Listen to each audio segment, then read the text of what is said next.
Bonjour, bonsoir les amis, j'espère que vous allez bien. On se retrouve aujourd'hui pour cette nouvelle lune du 10 mars 2024. Cette nouvelle lune se positionnera à 20 degrés dans le signe du Poisson à 10h01 heure de Paris.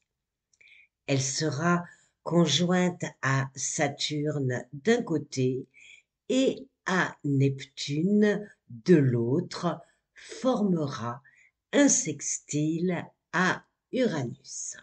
Le Poisson, dernier signe de la roue zodiacale, est symbolisé par deux poissons nageant dans des directions opposées, représentant la division constante entre la fantaisie et la réalité.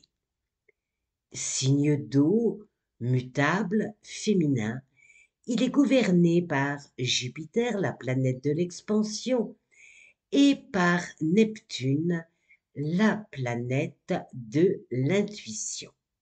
De par sa capacité à se mouvoir dans l'inextricable, à capter les codes plus ou moins avoués ou inavoués, on lui prête des qualités de compassion, d'empathie.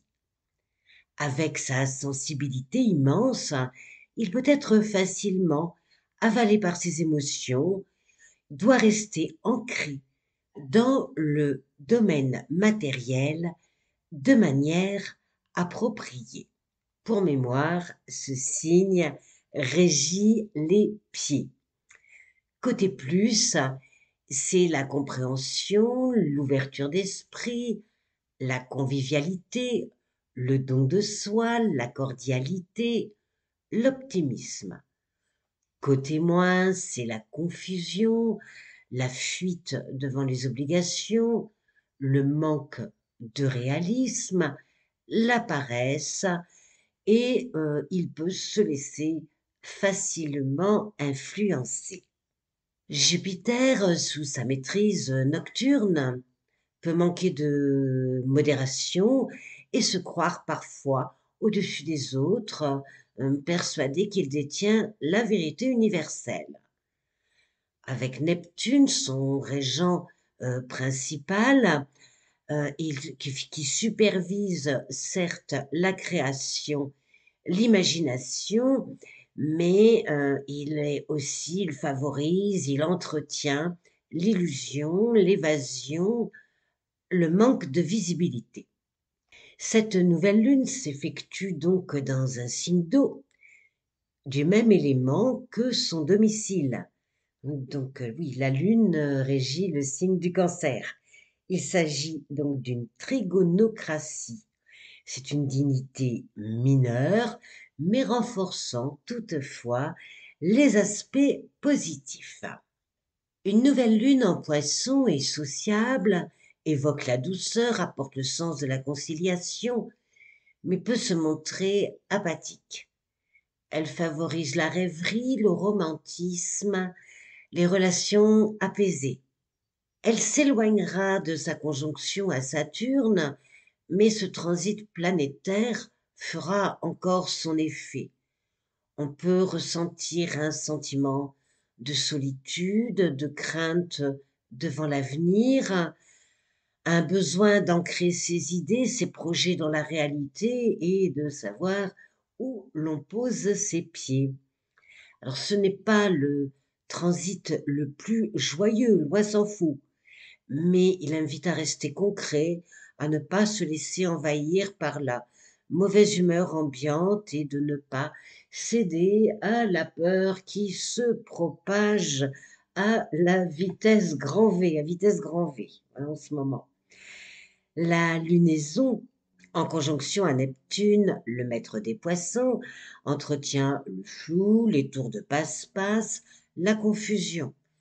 Il va falloir user de discernement, car tout sera amplifié pour le pire comme pour le meilleur.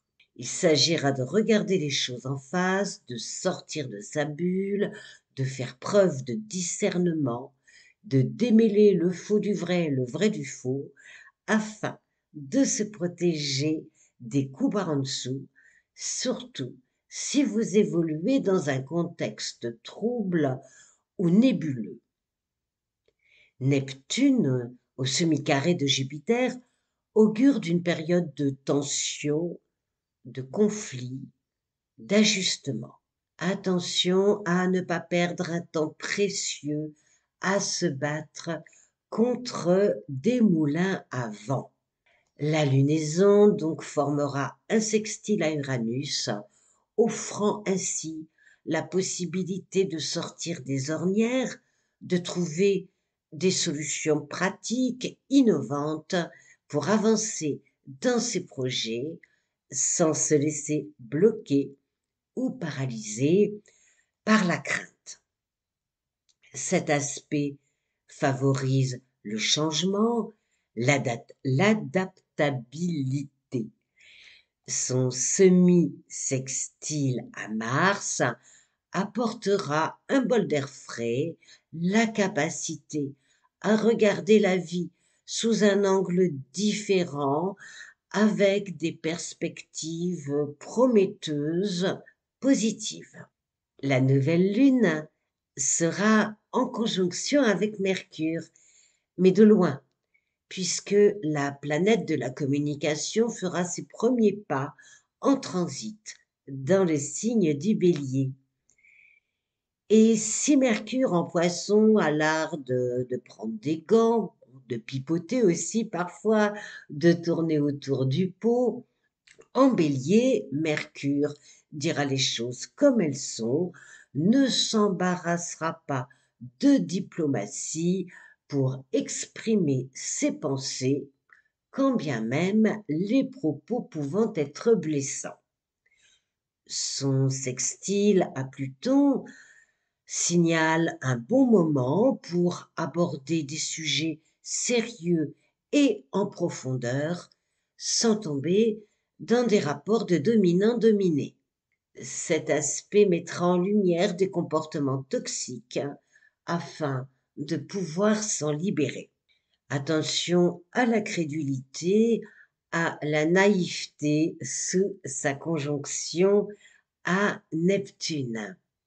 Alors quant à Vénus, elle se sentira bien seule en Verseau pour apporter de la tempérance et de la fantaisie dans les relations. Alors là où ça coince dans ce ciel pourtant est porteur d'espoir, bon mais aussi nébuleux, d'accord, mais ça coince, c'est le carré de Mars en Verseau à Uranus en Taureau.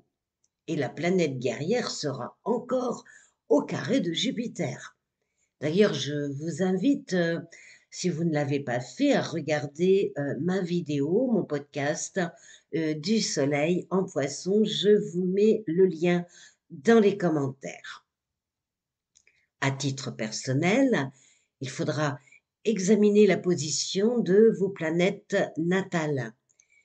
À titre général, ces deux aspects, donc Mars carré Uranus et Mars carré Jupiter, c'est des aspects durs, compliqués, un peu comme si la cocotte minute pouvait exploser à tout instant, sans préavis d'aucune sorte.